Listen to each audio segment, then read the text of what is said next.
Võiks ju küsida, et miks sellisel talvisel ajal rääkida robotniidukitest, aga ma leian 2 põhjust.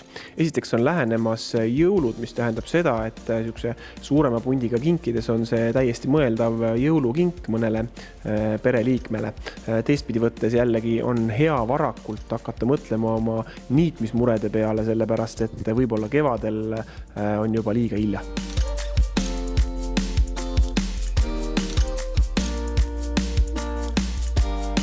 No Aiatähe tootevalikus on selline huvitav robotniiduki kaubamärk nagu Sveaverken.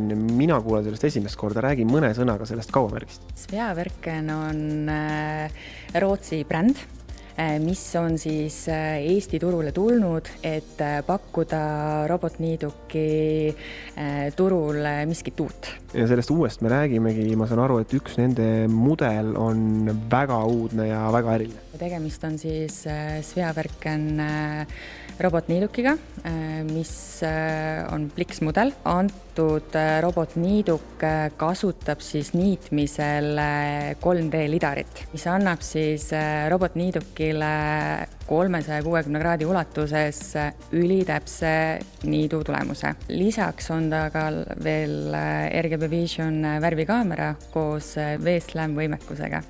Kas läbi telefoni saab seda süsteemi kasutada ka nii-öelda väikse turvakaamerana? Jaa, et läbi RGB Vision kaamera näeb väga kenasti 360 kraadi ulatuses, mis parasjagu teie kinnistul toimub. Räägime selle roboti käivitamisest. Ma saan aru, et see lidar, see kaamera, see kõik viitab juba sellele, et sellel robotil ei ole vaja mingisuguseid traate muru sisse panna. Robotniiduk on piirdetraadivaba. Ta ei vaja liikumiseks ei majakaid ega miskit muud, et kõik, mis on robotil juba küljes olemas. Ma saan aru, et see oskus ümbrust näha võimaldab tekitada väga palju erinevaid tsoone, kus ja kuidas niita. Jah, tõepoolest 3D lidar annab võimekuse luua määramata hulk niidutsoone. Niidutsoonides erinevad sõidukiirused, lõikekiirused, terakiirused, et seda kõike on võimalik määratleda. Kui ma tahan oma muru niita selliselt, et ühel pool maja on näiteks kõrgem muru ja teisel pool maja madalam selline golfimuru, kas selline asi on selle masinaga võimalik või ma pean siis kogu aeg midagi ümber seadistama? Ei, see kõik pannakse äpis ühe korraga paika. Robotniidukile saab luua erinevad niidutsoonid ja niidutsoonidesse me siis määrame erinevad niidukõrgused, võime määratleda ka sõidukiiruse, terakiiruse, seda kõike siis vastavalt oma soovile. Üks asi, mille vastu ikka huvi tuntakse robotniiduki soetamisel on see, et kui hästi ta keerulise maastikuga hakkama saab. Väga hästi saab hakkama. Rattad on tal kummiprofiiliga. Lisaks on võimalik paigaldada ka rattapiigid, mis parandavad siis läbitavust.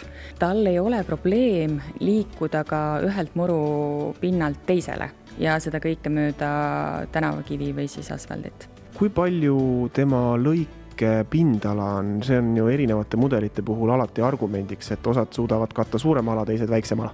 Meil on erinevad mudelid. Täna me räägime mudelist, mis niidab kuni 4000 ruutu.